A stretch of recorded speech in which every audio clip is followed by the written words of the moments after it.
Welcome back to Gaming on the Black, folks. We believe it's episode 9. We've been doing this for like 3 months now, and it's been going on so fast. But we believe it's episode 9. You guys correct us if we're wrong. I'm back finally after being away for what feels like 2 weeks, but I believe it was only 1 week. Just one.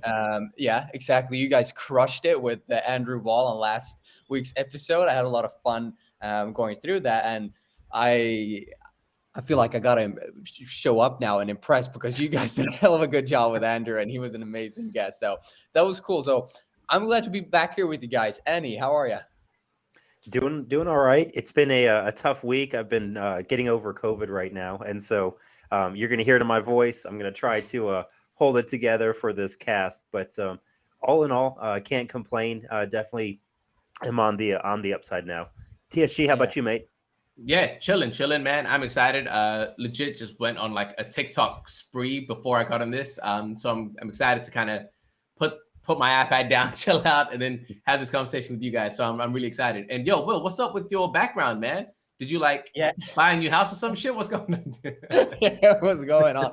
Yeah, I'm actually visiting some family right now because I'm moving down to Barcelona the coming week as we release this episode. I'll be down there. So yeah, that's been a big goal of mine for the past few months. I've been meaning and wanting to move down there, and finally made sure it all makes sense. So I'm moving down from Sweden to Barcelona. So right now I'm just visiting some family, and then I'll be heading down in just a few days. So yeah, I'm excited about that. Hopefully it'll also, I've already been looking for like some crypto events and Web3 events, and I've already signed up for some meetups. So I'm excited to be more into that space and meetups as well, since I'll be in a larger city than back home here in Sweden, and more international city as well. So dude, I'm so excited, not just talk Web3 gaming online, but also in real life. It's gonna be hella fun. 100%. Yeah, man. So Annie, let's get into the topics. I'll kind of let you intro us into this episode, man. I know you've got a little something you want to. Yeah, absolutely. So I think it's super exciting. For those that are joining today, we're entering now the fourth quarter of 2022. And anyone that's been following Web3 gaming, there aren't that many of us left, to be honest.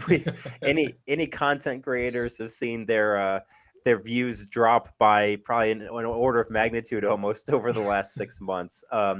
That said, it's not a bear market from the building standpoint. I had an interesting discussion the other day with a couple of builders, and the amount of money that's flowing into the space is way higher than the amount of money that's flowing out of the space in terms of market cap from an investment standpoint. And so we've seen billions, literally almost $10 billion at this point, that's flowed into Web3 gaming projects over the past really year and a half. So super excited to still be here. If you're around, you're here at the right time, because starting now is the time when we're really going to be entering the next wave of Web3 games launching. I think it's interesting that, like, as Annie says, the view count has really dropped. And I mean, we see less hype in general, but we see a lot of money being put into Web3. And I wonder why that is. Like, I don't know. That's an interesting topic too, I think. I mean, the opportunity is here, right? It makes sense. Like what Annie's saying is like the next 100%. Wave is coming in, and what you kind of like, you just think about it like in the actual like surfing like sense. It's like you don't jump on the wave when it's already kind of like at its peak. You want to kind of ride the wave up, right? So of course there's money. Of course there's money flowing in now as we're kind of riding that wave, as the wave is building. So it makes total sense to me, especially even using that wave analogy. So 100%. Yeah, that's right. And so when I did my tracking of all of the Web3 projects that have been building, really you start to see a peak in second quarter of 2023. So by my estimates, we're probably somewhere between 6 to 9 to 12 months out from literally dozens of very good games launching that are in the Web3 space. In fact, we're going to see more games launching in Web3 than we are in Web2. So what that means is players are going to have a choice of ownership or no ownership of their assets. Some of these games are not going to be good, but again, no different than normal Web 2. So if you're still here and sticking around, it's a good time to be in the space. So with that said, I want to talk about how as an industry we're headed towards the conversion of players from Web 2 to Web 3, because I think we've continued to see kind of a mix of emotions, but still generally negative emotions from Web 2 gamers. But I've got to be honest, guys, I haven't seen a lot of positivity towards Web 2 game developers either. So 100%. this is an interesting point. I mean, Will, what have you seen lately in terms of discussions, recent launches, and so forth?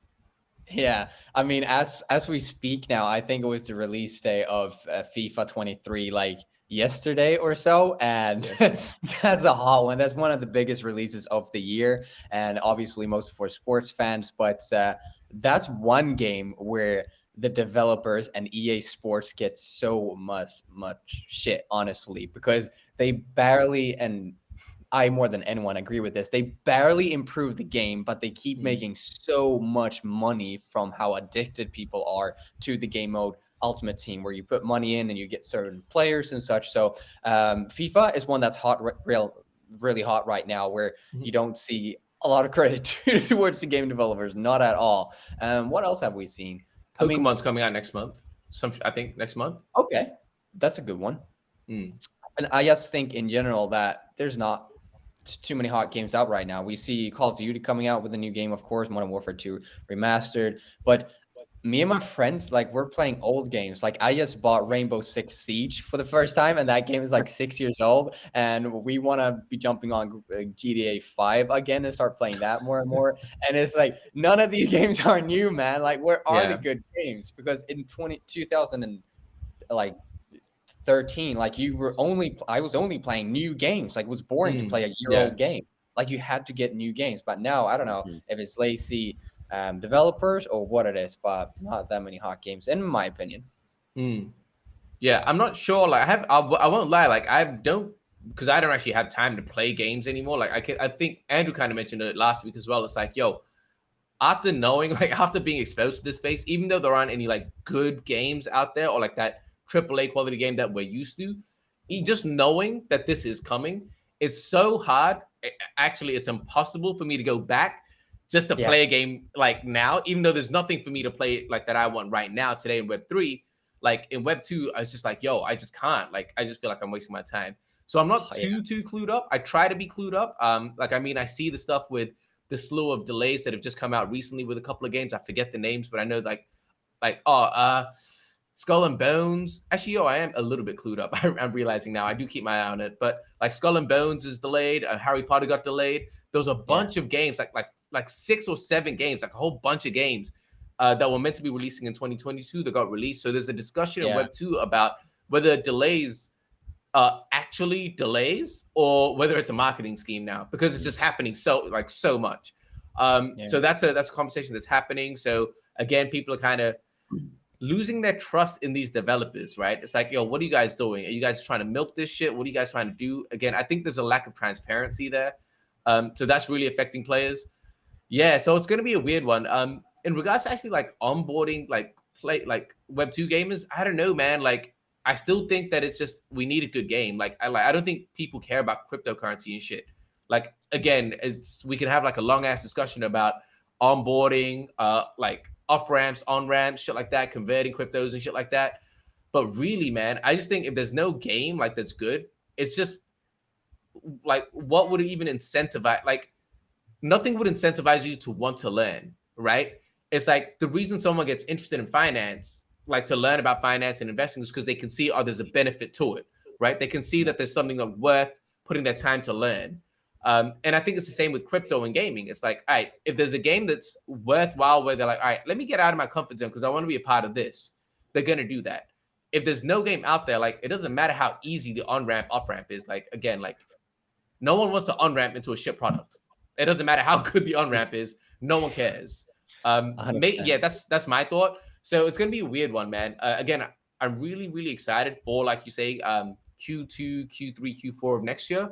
Because like you say, I think that's where we're going to see a lot of releases. And again, I don't think a lot of these are going to last. It just is what it is. but I'm hoping we get like 2 or 3 real big ones that really get attention. I don't think that's too much to ask for. I think 2 or 3 like big names that are like, all right, these guys are definitely on the right path. And I'm not saying like I want them to be instant successes, but I'm really hoping that, like, again, they present a product where we can stream it, we can start like making content about it, and we can start building this aura of, yo, these guys are legit. These guys are actually competing with their Web2 counterparts.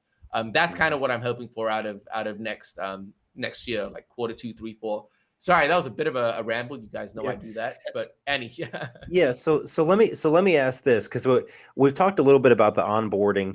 I want to talk about ownership and what that actually means, because for those of us that are in the space, I think a lot of us are passionate about the concepts of decentralization, and you have your own wallet.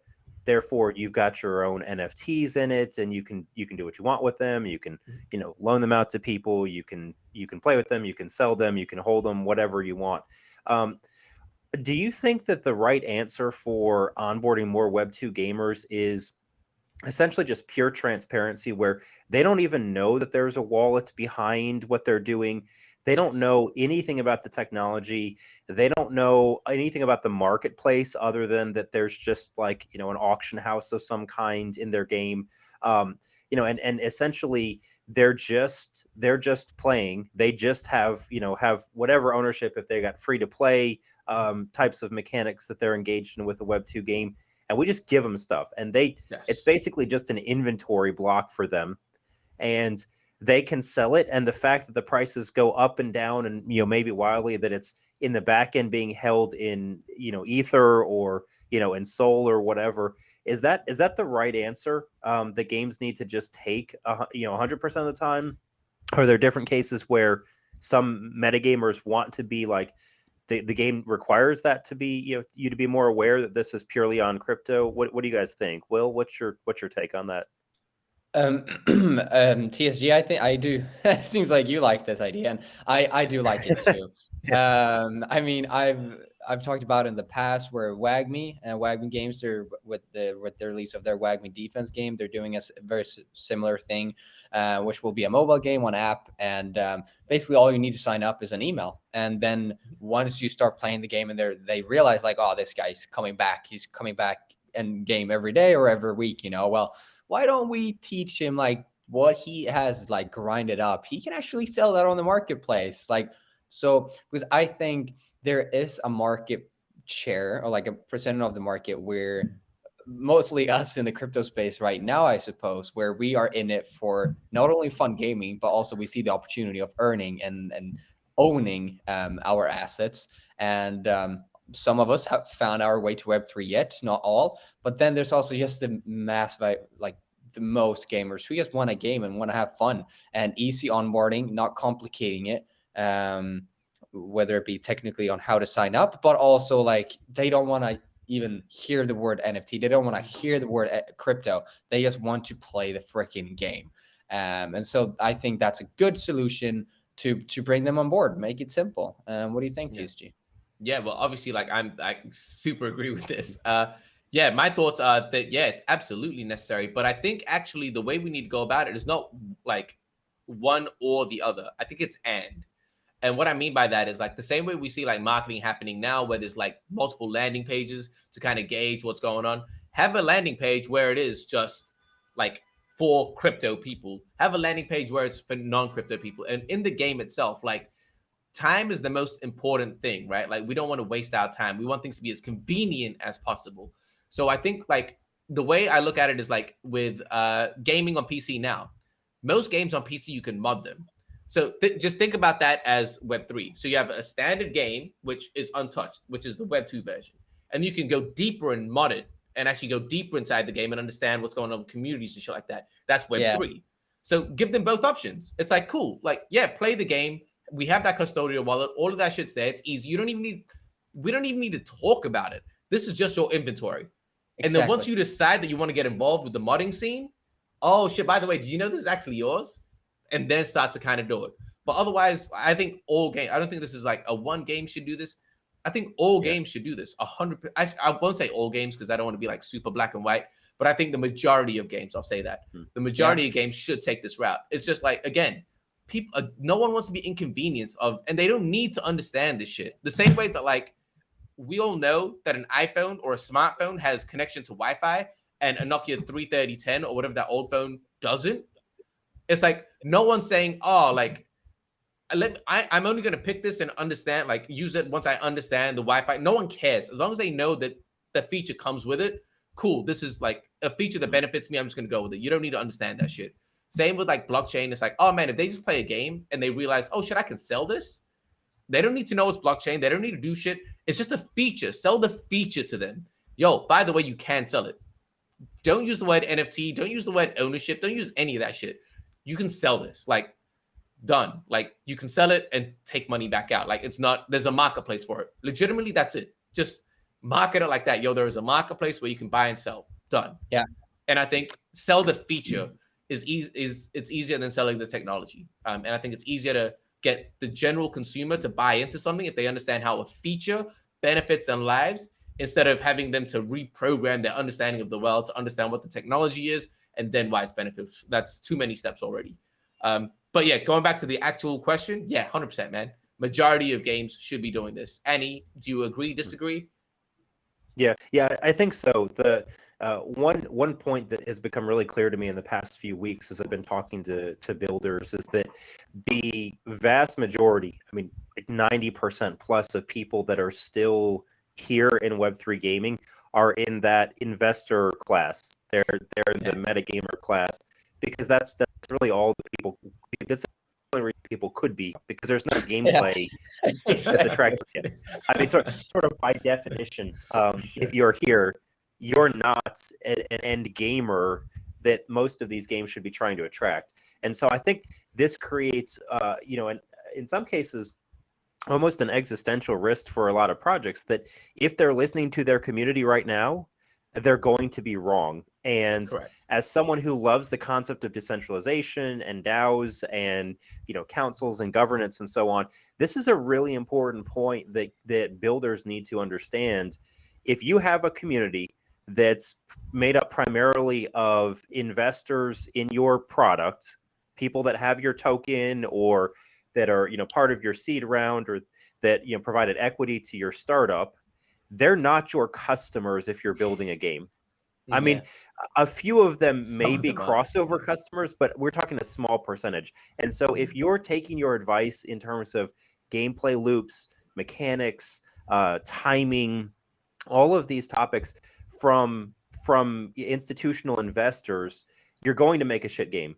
There's no way around that. And so this is one of the reasons why I put out my video on the problems with DAOs and Web3 gaming right now that are structured around using economic players to make decisions about the game. It's the same reason you generally don't want to have a CFO get promoted to a CEO of a company, because if you have someone whose main focus was on the finances of the organization and not the product or service that you're delivering, all of a sudden the organization's focus is going to change, and it's not going to be about providing value to the customer. It's going to be about extracting value from the community. And I think this is the same risk that we see in gaming. We've got to make sure that when we're talking to and looking for gamers, we're actually looking at the right places, not at the institutional investors and whales that are still here in Web3 gaming today. So I think this is a really big risk that projects need to be very cautious of. A lot of them, I think, if you've got enough long-term game developers, that's good. But I'm actually a little bit more focused now on studios that are building in Web3 gaming that have a very heavy contingent of Web2 game developers rather than Web3 DeFi folks, because I think both are important, but I think you need more developers than you need Web3 experts. Yeah, agreed, 100%. Yo, I'm actually super curious. I'm going to take it slightly off topic. I'm just curious. With like a lot of these games coming out in the very near future, 6 months to me is very near future. What game are you most excited? You haven't even been putting out content for 6 months, TSG. That's me. It's yeah. 7 months now. 7 months. I just made 7 months. 7 months and like 10 days or some shit. So yeah, can you imagine? Yeah, crazy.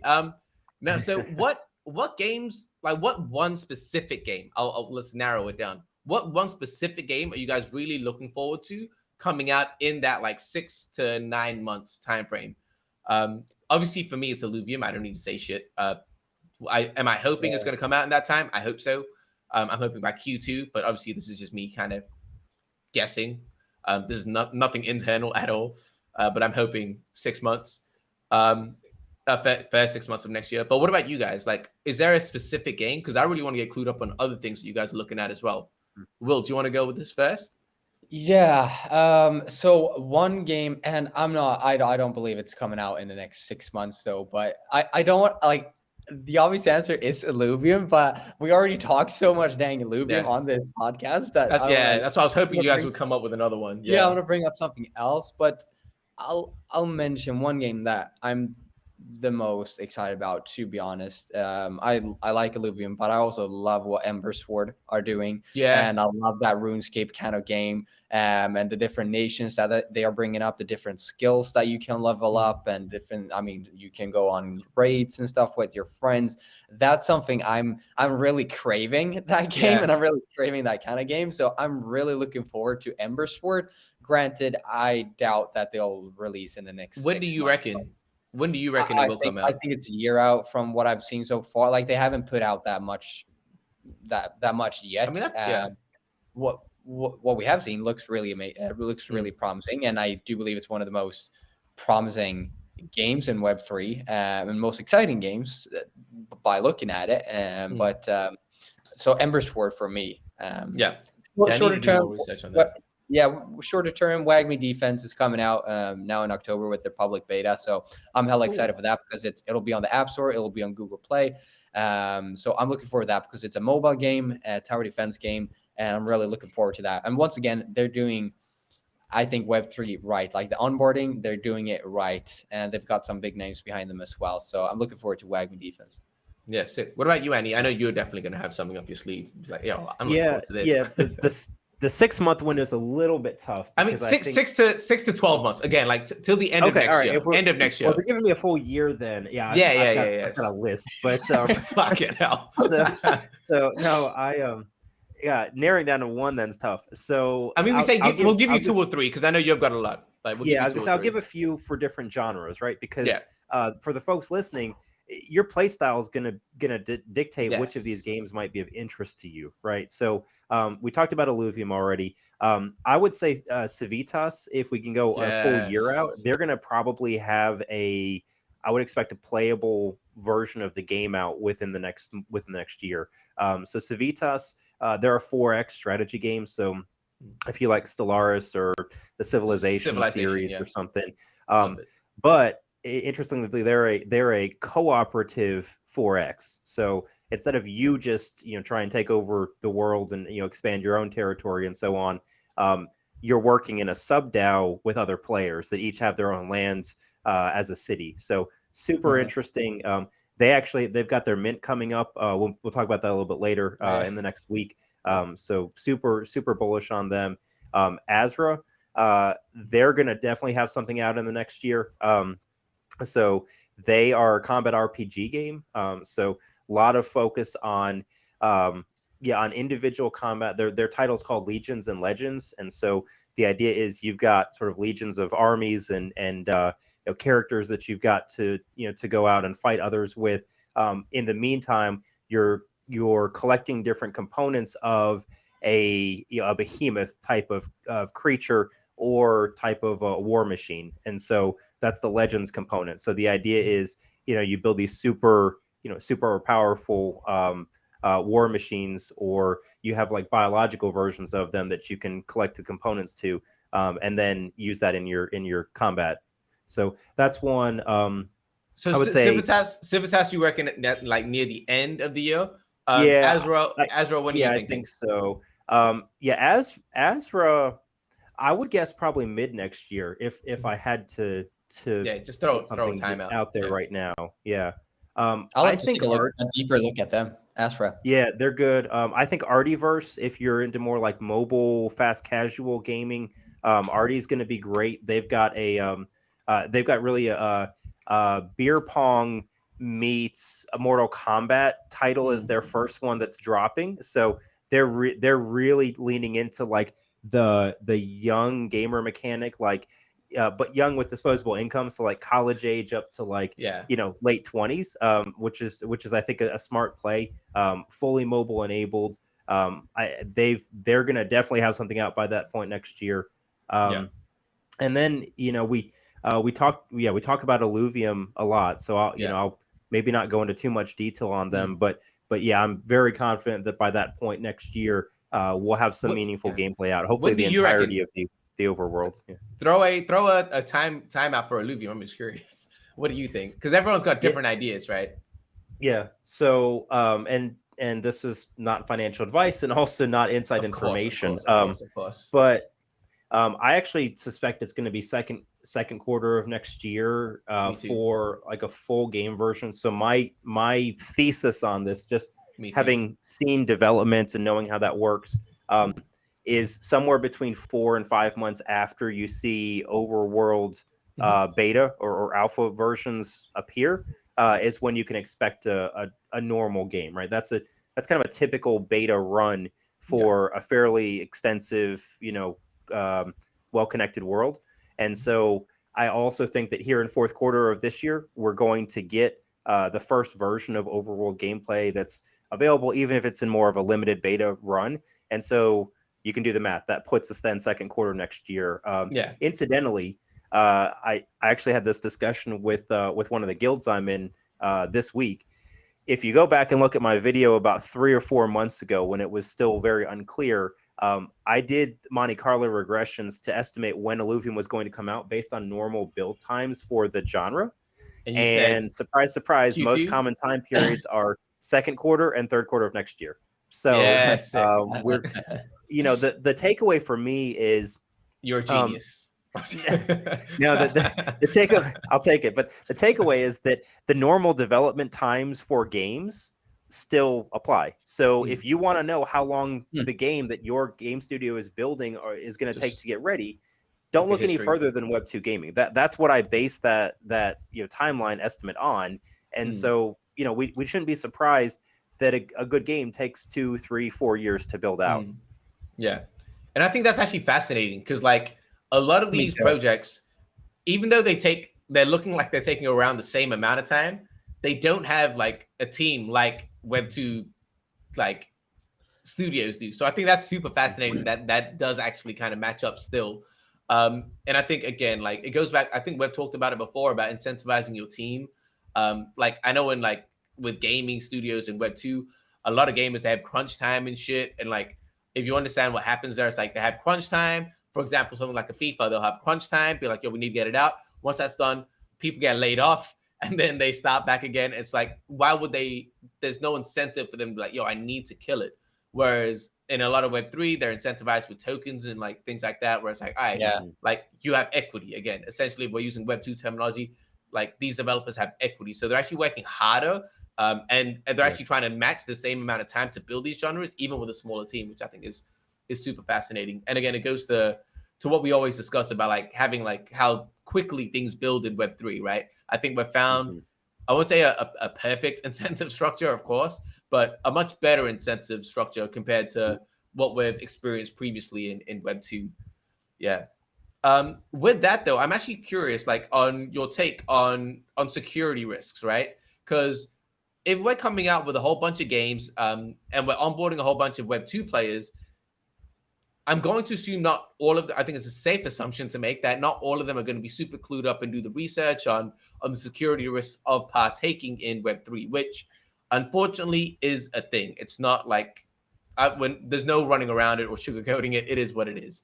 So with that being the case, what do you guys think are going to be the biggest security risks? What do you think we should be doing as members in the community? How do you think we should just go around and tackle the situation of onboarding Web2 players in a safer and more, I guess, making them more prepared is what I'm trying to say. Annie, I know you're probably pretty clued up on this. Yeah. So I think it's interesting. The biggest risk for Web2 games is typically availability, meaning you'll see games that get hit with like denial of service types of attacks where the servers will go down right? And the game becomes Solana. unavailable. That's more kind of the risk that you see, because if I break into Blizzard server or Epic Games server and I try and steal in-game assets, they're not going anywhere. Like as soon as it's detected, they just zero them out, right? It's not like dollars in a banking system that I can steal that's meaningful. So so Web2 games have most of their protections built around making sure that the game is still just available to players to play. Yeah. In Web3, that changes though, and the more incentivized attacks that individuals could make on Web3 games is the reliability of the information and the data, right? Because if I can somehow get access to and take the items that are on the blockchain from out of your wallet, from out of your systems, your servers, whatever, all of a sudden now I've got an asset that actually has meaningful value. And so the security protocols are different for Web 2 versus Web 3 games. Not that Web 3 games don't need to worry about standard Web 2 availability, but not nearly to the extent that they have to worry about different types of attacks. So I think this causes some challenges for builders and teams, because they have to worry about not just sort of public customer security, but also internal team security. I mean, you see Discord hacks, and you see builders that they get a phishing scam that hey, I've got a new job offer for you, and by the way, after you have an interview or two, they send you a link, and that link has some macro embedded in it, and all of a sudden you've now compromised the entire project, and someone's able to get in and steal, whether it's tokens or NFTs. They're able to steal millions of dollars. So the approach has to change from a security perspective for builders on the Web3 side, just because people are trying to do something different in a negative way against your projects. Yeah. From a customer standpoint, I think this comes back to that ease of onboarding to Web3. I think custodial wallets actually make a lot of sense for teams to hold. So if I never give you the keys, and I never give you anything more than like an email sign-on info that lets you access your wallet in the back end of the game, you're not at risk of losing that information, other than, again, your normal sign-on. Now, this presents a risk if you get scammed or hacked and someone gets your sign-on to the network. All of a sudden, the same way, they can sell your assets and the game studio can't bring them back. And so I still don't think this is like a panacea that solves everything, because security is it's actually more risky if you have non-custodial wallets. If somebody loses their login details to get to their their NFTs or their tokens. So I think we still have to get some better solutions in place for this. I don't think just don't give them their seed phrases is a solution, because players still need to access their account some way, and it doesn't really matter if that's via a seed phrase. It does prevent the risk of people clicking on a scam mint or something, but it doesn't prevent people losing access to their accounts and then someone else draining all of their funds or their resources. So I still see this as a pretty big hurdle that needs to be overcome, and a lot of projects are working on different ways to do this. But Will, maybe I'll throw it over to you. If you're starting with a game and your password gets compromised, what's the worst thing that can happen to you in Web 2 today? I mean, I'll bring up another point. I don't know. I think I've been hacked before playing games, and it sucks not only because you might lose like the character, you might lose your account, but you do, like, some games have in-game economies, and I've like been hacked of that cash, and like I might have put money in order to get that cash, or I've been grinding for half a year in order to get that in-game money. So there are still, I mean, what do I say? Like, it still happens that you get hacked in Web 2, but it's most of the time it's because you did something stupid. Like you say, like maybe you went on a shady website, or you tried to buy some in-game coins or whatever it be, and you got scammed, or you were stupid and gave someone your password or something like that. But I've had friends who have been hacked, and essentially from what they know, they've done nothing wrong. It does happen. I mean, especially in, like I mentioned, FIFA before, people do get hacked on FIFA. They do get hacked on their in-game coins, and they might have put a few $100 in order to get that, in order to pack Messi and stuff. And then they get hacked off that player, and they move, that money, they move those in-game assets over to the hacker's account, and then they can resell that. So there's still a part of Web2 where you can earn real money from hacking people, or get real money from hacking people, and you can lose real money that you've put in that you can't get out because it's not NFTs and not Web3, but that money you put in order to play the game in the way you want to. So there are still ways that you can get out, but it's most of the time it's you've done something stupid, or you've been on some website or something like that.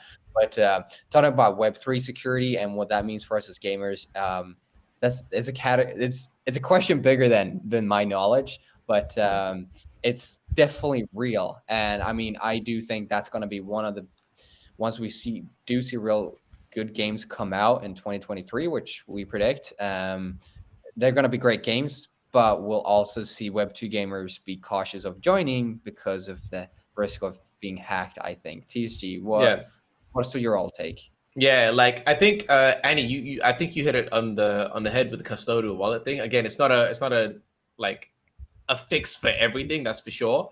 But I do think like it does help in regards to, like, let's say all of us, and again, I'll say this for the time being, just because I'll just put it out there.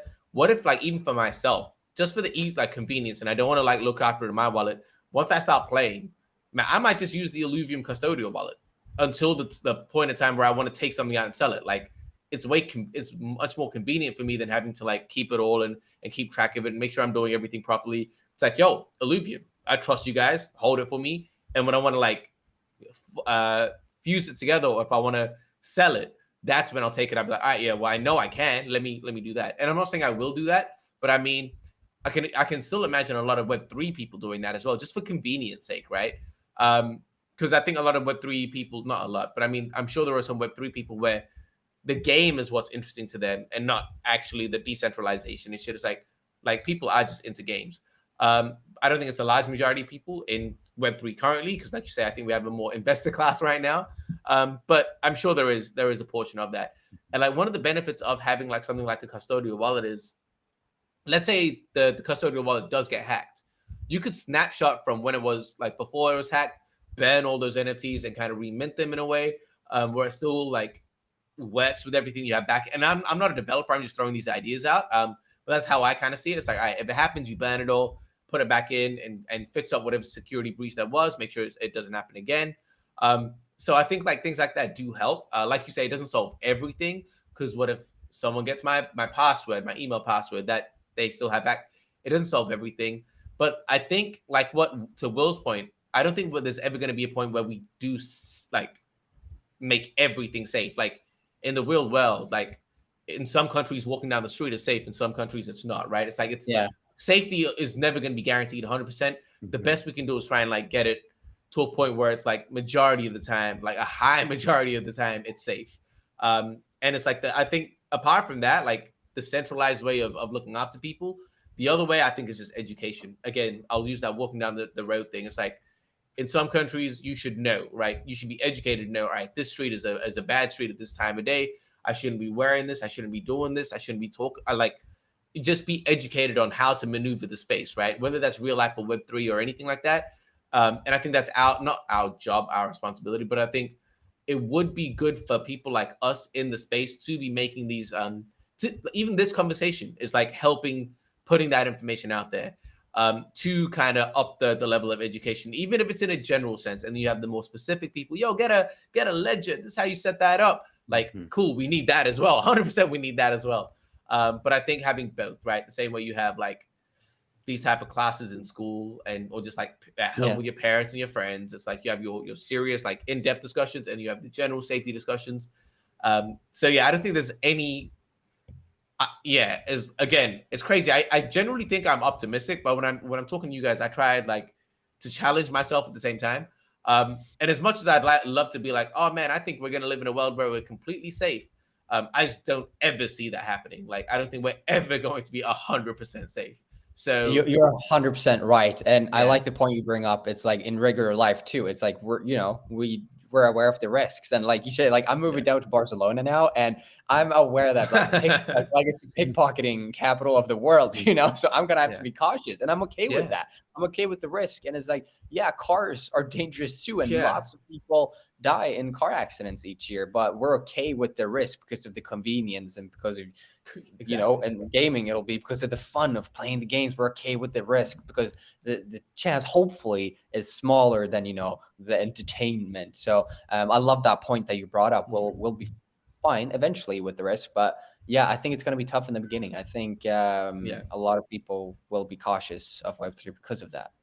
Yeah, absolutely. And actually, I want to actually move on to this right here as well. Like in regards to onboarding Web2 gamers into Web3 and having things centralized. I think this was actually a really, really big news that came out. So Star Atlas is actually available on EpicGames, which is insane. Like their showroom, because obviously Star Atlas isn't coming out for another 50 years.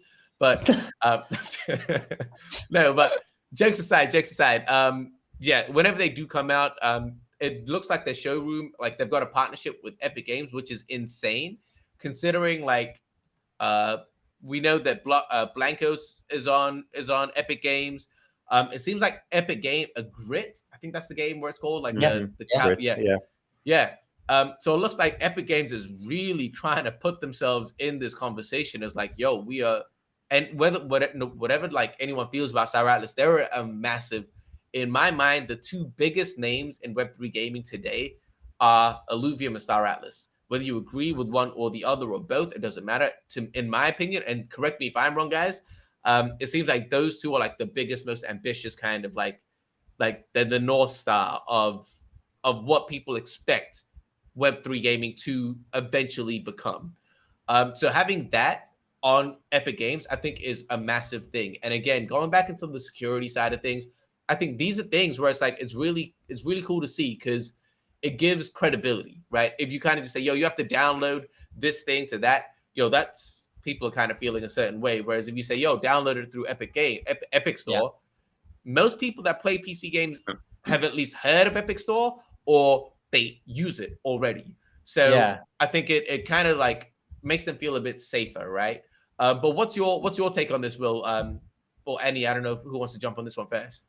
I can start. I mean, you mentioned it. Epic Games are they're jumping on the Web3 bandwagon, and it's so cool to see. Like they're betting on this to work. It's like Apple being like early into computers and that stuff. So I'm excited. This is a new type of technology that we're seeing. It's a new type of gaming that we're seeing, giving more ownership to the gamers. And Epic Games, I don't think it can be understated like how big that is, because it's not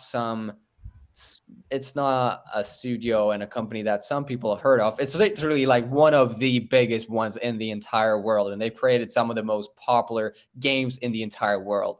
So them betting so hard, and I mean, Blancos is one thing, Grit is one thing, Star Atlas, they're really, really established, like you say, and they're like, yep, we're betting on you guys. You're one of the biggest figures in Web3, and we know Web3 game is going to do well, so we're betting on you because you're like the biggest. I gotta get a job at Star Atlas so we can get some defense going for them when you keep talking. This would be a nice little. So I think it was again so exciting. Annie? Yeah, I think it's interesting because especially because of the timing here, not necessarily the timing that like it was announced. But my perception of where Star Atlas is in their development life cycle right now is I still think they're a year or two out from actual gameplay. I mean, and let me say this, the showroom that they showed, I watched the launch event yesterday. Super high quality. I mean, the graphics and the design for all of their assets are amazing. I think if you own Star Atlas ship, you're definitely going to want to be there. I know they've got a certain limited number of keys that they've been able to give out to people, or that they're going to, I guess, to allow them into the showroom. I think that's awesome. If you own those assets, to be able to go in and experience it, just explore them visually is amazing. I also think that after the first hour, you're basically going to be done with the showroom because it's just a visual. There's no gameplay mechanics yet. That's the only question that I have right now is the fact that Epic Games has them listed. I worry that and again, I don't know what their status is on Epic Games.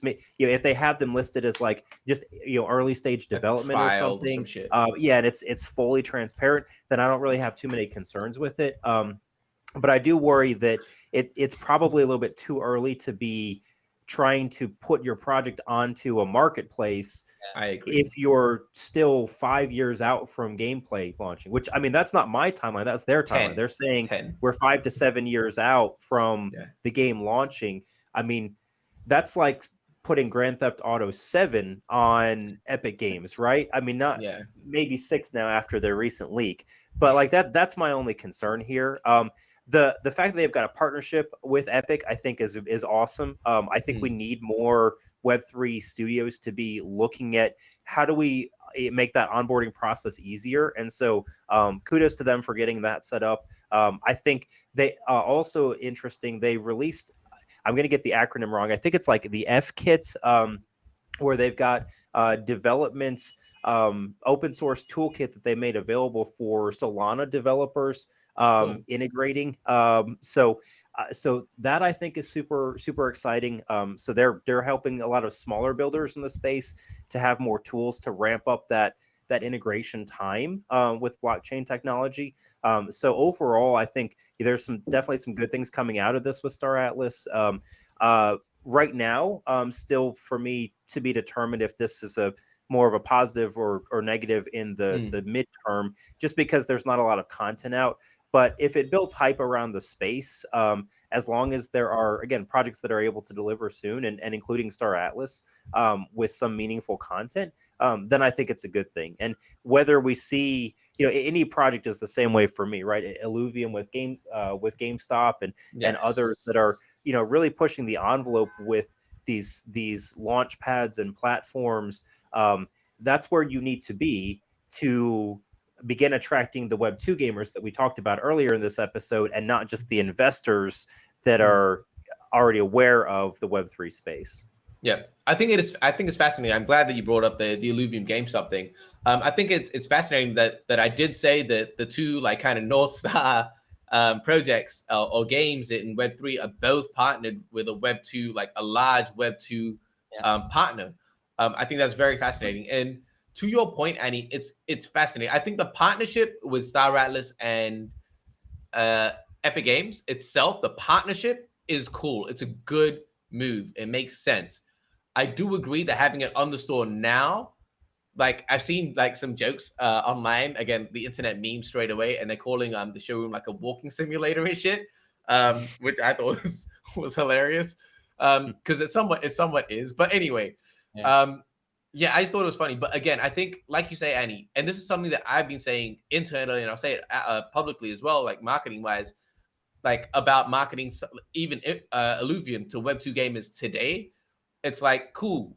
Like, we can kind of market the IP and what we're standing for, but to market the product today is a bad move, because the worst thing you want to do is build excitement around a product, have people kind of come in, be like, yo, let me check this out, and then play a walking simulator, or let me kind of show the respect it deserves.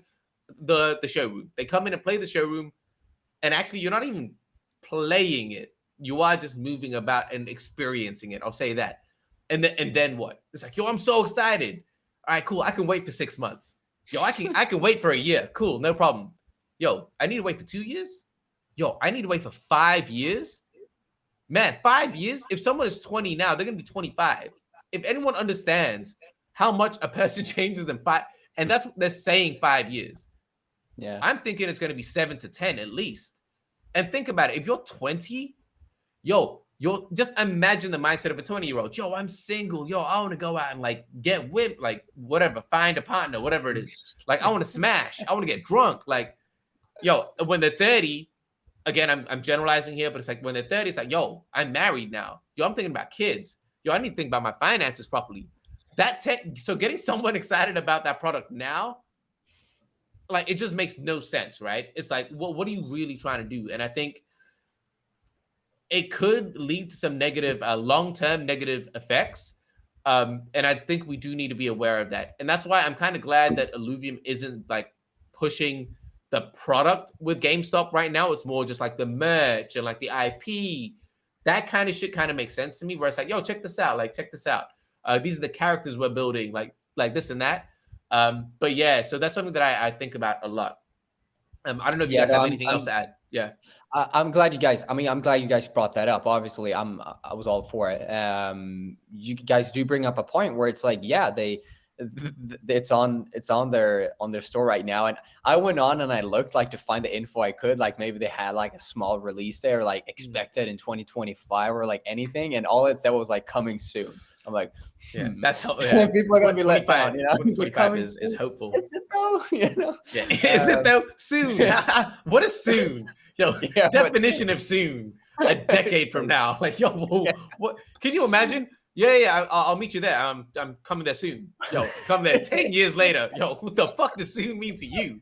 Jesus. Yeah, no, bro. It's like, yeah, interesting to see how they approach it. With that said, like you mentioned in the beginning of the podcast as well, TSG, like we've seen a lot of games delay in the past year, and it's not good. And I mean, one good example, a game that I was super excited about was Battlefield 2042. Yeah. Because I'm a big Battlefield gamer, and finally, like one of the battle games, it's not futuristic, or it's a bit futuristic, but it's not too futuristic. It's not World War I or so, but it was like Battlefield 3 and Battlefield 4. I was so excited to play it, but it totally flopped. I think I deleted the game from my PlayStation, and nobody plays it. Like I think Battlefield 5, Battlefield V has more gamers people playing right now than the new game released last year. So it goes to show how you can do things wrong.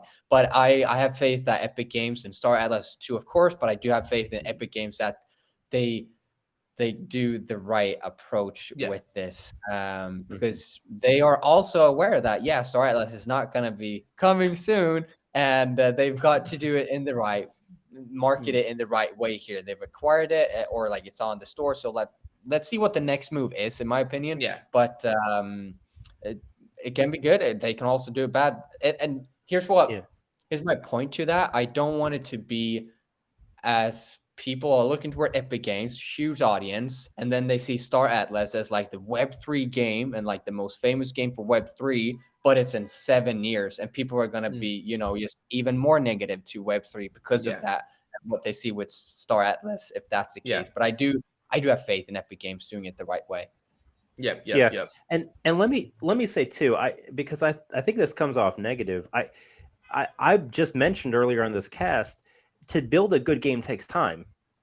There's nothing wrong with taking 5, 7, 10 years to build a super immersive game. I mean, you look at like the sci-fi genre, that's not uncommon. I mean, some of these massive games, Eve and Star Citizen and so on. I mean, even where like Eve took years to build, but it took decades to finalize. And that development studio, they continue building. It's 20 years now that Eve just celebrated their 20-year anniversary. And it wasn't fully, ready to go on day one after the launch. It took a long time to get there. So I don't have a problem with studios taking a long time or even building hype and excitement for the game. Now, if you've been waiting for something for like 10 years, the risk is you've got such a big expectation built up in your mind that like you're going to have a high bar to try and clear. Let's like Cyberpunk, for instance, is a good example of that. But I think that the risk is in how you market it. And you can't, in my mind, you shouldn't pre-sell things for a game that's that far out still, at least not, more than like a $10 or $20 early pass. Like if you want to sell something for $10 an NFT with the promise that 5 years from now it's going to have value, no worries. And if the market says, okay, I value this at $5,000 or $50,000 or $1 million, fair play. Totally like, hey, go knock yourself out. Get those secondary sales amounts hitting your vault. I got no issues with that whatsoever. Let the market sort it out afterwards. I just think you have to be really careful extracting value from your community so far in advance. Yeah. And again, bringing eyeballs to the space is really good. But you've got to deliver, and you've got to deliver something meaningful now early enough that people are going to feel like this isn't just vaporware. It's a term that's probably a little bit older than Will and TSG you guys are used to. But when I was growing up, that was the thing, is so many projects would go out, build for 3 years, and then just fade away. And it was the same problem. It just, we didn't have tokens behind it. You had equity and investors that were behind it, but they would just build, and then you kind of never heard anything about it. And then there was some small press release that was put out that this project was canceled, and that's all that you got. Yeah, I want to just add on to that, because Annie, you took like pretty much everything that I was thinking. You kind of worded that there. But one thing I do want to say about EpicGames, whether this is like positive or negative, long term, based on the marketing perception, I think no matter what, their steps towards Web3 makes me feel like, whether you say it's failing forwards or failing upwards, it's like they're walking up the mountain and they're stumbling, but they're not falling. They're still moving towards the end goal. So I think that's fine. Like, again, they've got Grit, they've got Blancos, they've got Star Atlas. What are the chances all three of them absolutely slap and like smash it out of the park? Chances are pretty low. But it looks like they're making those steps forward. And even if they stumble, take a step back, fuck it, take 3 steps back. It's fine. They've clearly got the direction, and they're heading towards that. So that's commendable. As for, again, and I want to make this clear, because I know I take a couple of jabs at Star Atlas because it's funny. But likewise, like Annie, legitimately the same thing that you're saying, man. I don't think there is a problem with I don't think there's a problem with a game that takes a long time to develop. Like you say, like Royals Royce, like all of these things take a long time. Even GTA, we don't even need to look at sci-fi. Look at GTA. GTA like 6 is like taking a long ass time to do that. Development is fine. But again, like you say, I think it's the marketing, which is like, all right, cool. Like, if like really, like, think about it. Just imagine just any other product, man. Like that. I realize I use a lot of analogies because that's how I kind of like justify and make things relatable. It's like, imagine like VR or AR glasses. Like, let's say that we know that they're going to come out 5 years from now, but we start marketing them now. Like, it just doesn't make sense. It's like, oh, you're going to have a product 5 years from now, but guys, get excited about it now. Like, it's like, cool. We can kind of like let leaks out and talk about it. Cool. Yeah. But are we going to start putting it in showrooms now? Like, it makes no sense. Like, it makes no sense. So yeah, again, like if you want to kind of use it as crowdfunding, like you say, $10, whatever, like small amounts, fair, fine. Like, again, secondary, legitimately, everything you just said, Annie, I agree with you at the end there. And again, this is no shot at taking time to develop a game that makes, or a product. I'll say a product in general. That's fine. Like, you see it in music, you see it in movies, you see it all the time. Like, good things take time. It is what it is. But just don't market it in a way that's like soon. Like, it just, for me, it just seems weird. It's like, yo, just say like coming in the next 5 years. Like, yo, fair. At least set the expectation for people, right? Coming soon is like, again, like, I go back to it, but you're not going to call up someone and be like, yeah, I'm coming soon. Fucking 10 years later, 5 years later, or even 2 years later. That's not soon, fam. That's not soon. Cool.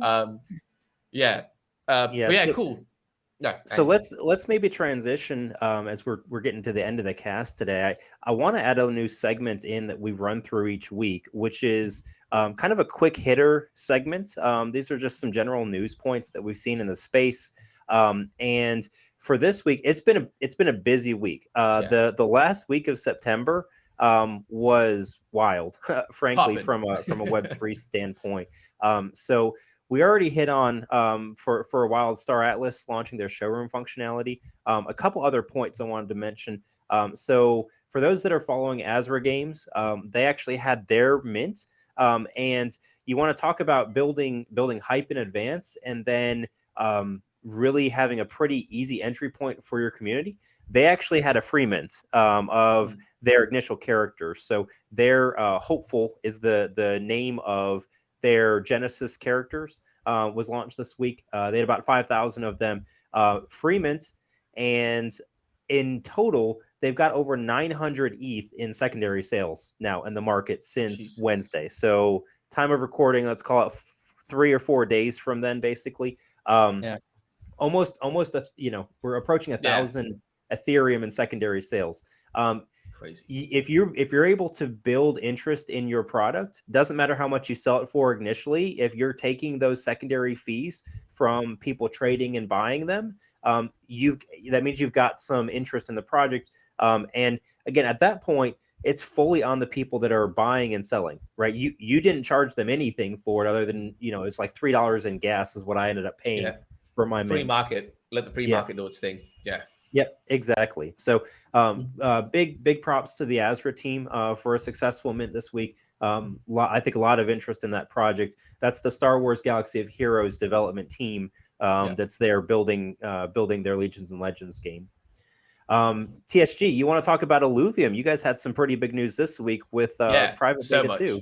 Yeah, so Private Beta 2 launched like a couple of days ago. So that was like insane. Everyone kind of lost their mind. Like, we didn't even announce. It's crazy. We didn't even announce that Private Beta 2 was launched, and people were refreshing the page, downloading it, and like people found out because they were able to download it before we even put the announcement out. So like before we even had an announcement out, that's an alpha. It was crazy. People were playing. You're doing it differently than Star Atlas then. It was wild. It was wild. People were legitimately streaming it inside of Discord. I just saw a whole bunch of people start streaming. I was like, yo, what happened? I was like in meetings and shit. I was like, yo, what happened? Because I knew Private Beta 2 was coming out. I was like, oh, they must have announced it. I looked, nothing. And it's like, yo, everyone in general was like, yo, guys, download it now. And then like, Private Beta 2 came out. But yeah, that was insane.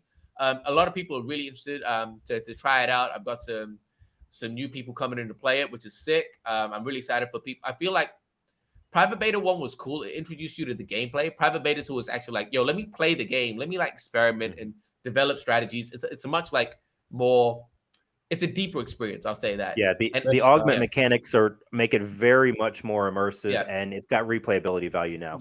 Exactly. I think the bonding is the thing. Like augments 100%. I think the bonding gives it replayability because you can actually start to like build out like, because originally your ranger is just like one class and one affinity, whereas now it can be two classes into it, so you can start to mix and match and play it in a different way, and it's very sorry, Annie, I'll cut you off, but that got me super excited. No, agreed. I mean, it's essentially, if you think about a game, I'll date myself a little bit, but if you're playing like Diablo and you're playing a beta, and there's one single character class that you can play, like you can play the barbarian, let's say.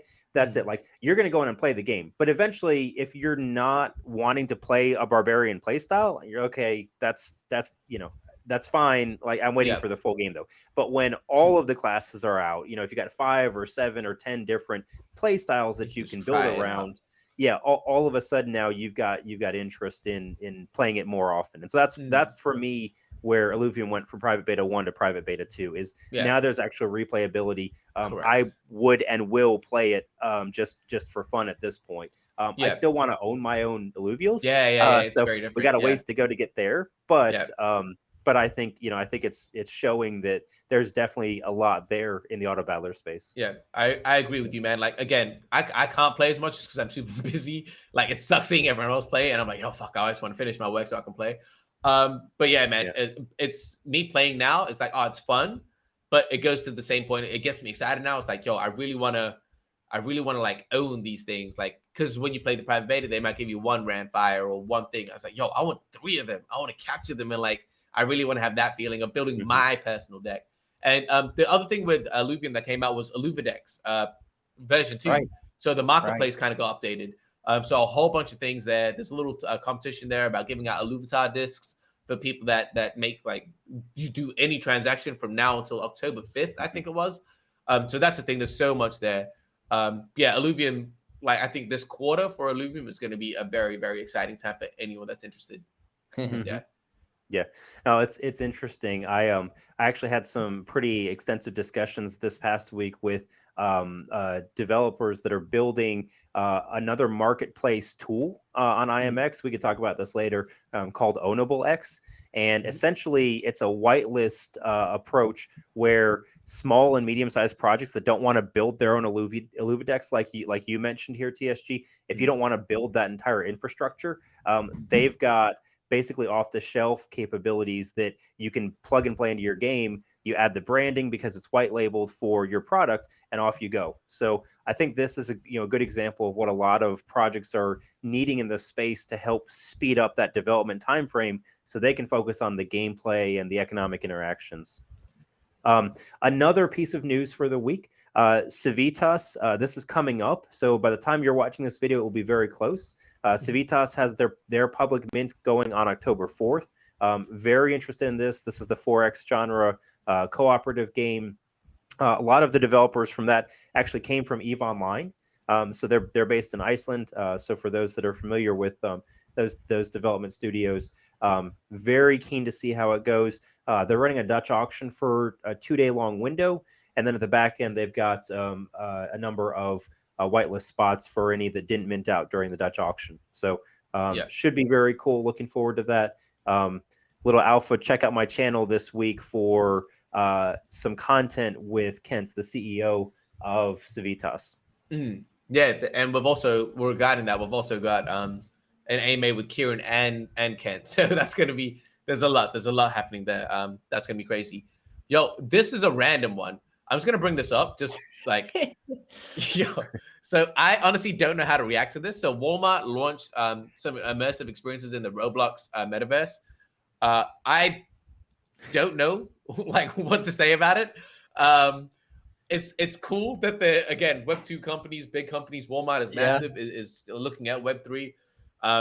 Like I'm not gonna pretend like I'm an expert. So whose metaverse is better looking, Meta or Walmart's? Yo, I think this is Roblox, right? I'll bring it back up. I think this, because this is obviously meant to be stylized. I think this looks better. Zuckerberg needs to step up. Zuckerberg's gonna be irritated. Yeah, he goes step up. Yeah. All right. I'm not sure Walmart is like the brand that I'm going for. So random. Put the house on it. Put the house on Walmart. I don't know. I'll make my mind up if I'll buy some Walmart NFTs, but super random, like you said. What else is there to say? I'll have to take a deeper look into that. Yeah. But another big company we see moving into Web3. It's cool to see, at least. Yeah. I mean, that seems to be like such a, I don't know, small portion. It's almost like, I don't even know. Yeah, we'll see where that goes. We'll see. Again, I think I think it's one of those, again, like failing forwards or failing upwards, right? It's like, cool, we're making moves. Like, whether this is the play or not, I don't know, but fuck it. We'll take it. It. And the last one, I'll just kind of mention this quickly. But Disney, there's news about Disney hiring like lawyers specifically for a metaverse play. So I haven't looked too much into this, so I'm not super clued up on it. I did just read the headlines. But I know that Disney has been going hard with AR. Like they made like an AR movie or some shit, like an AR short film. That was an interesting thing. So I'm interested to see. I think I'll put it like this. I am way more interested in Disney's metaverse play than I am Walmart's metaverse play. And I think Disney has like a crazy, I know Disney's done shit with V, I don't know how to pronounce it. But like, again, the IP for Disney is massive. Indiana Jones, Star Wars, Marvel. Like, again, I think once they start making these big plays, it's going to be very, very interesting.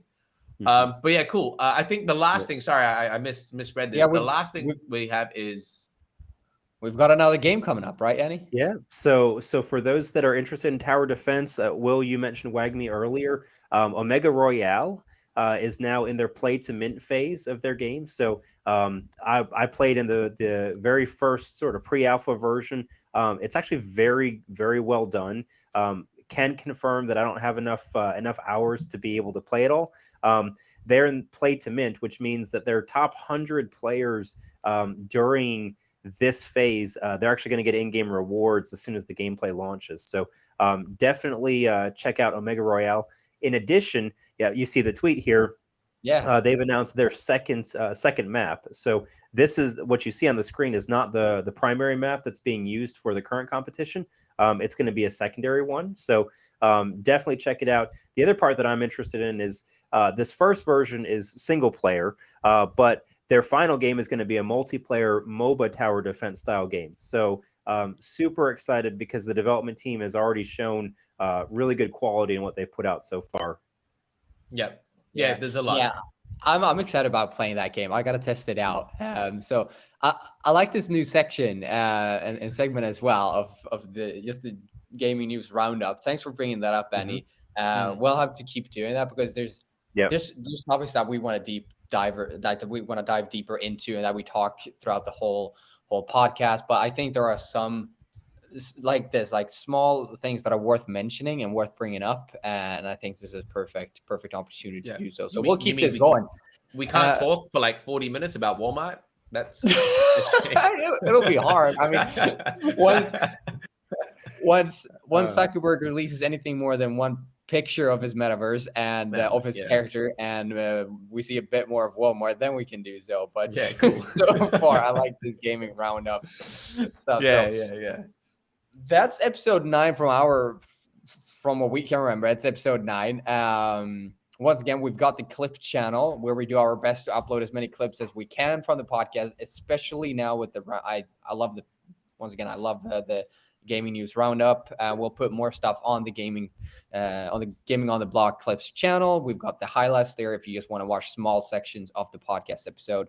And with that said, you guys, I'm so happy to be back on, and we'll see how things go for me in the coming weeks here. Obviously moving and try to make things work in the best possible way. But one heck of a podcast once again. Always. I won't lie. I preferred Andrew. No, I'm just fucking with you. It's good to have you back. Man. It's good to have you back. I'm sorry. Yeah, I'm sorry. No, it's good to have you back, man. Great chat. Super excited always, and super grateful always.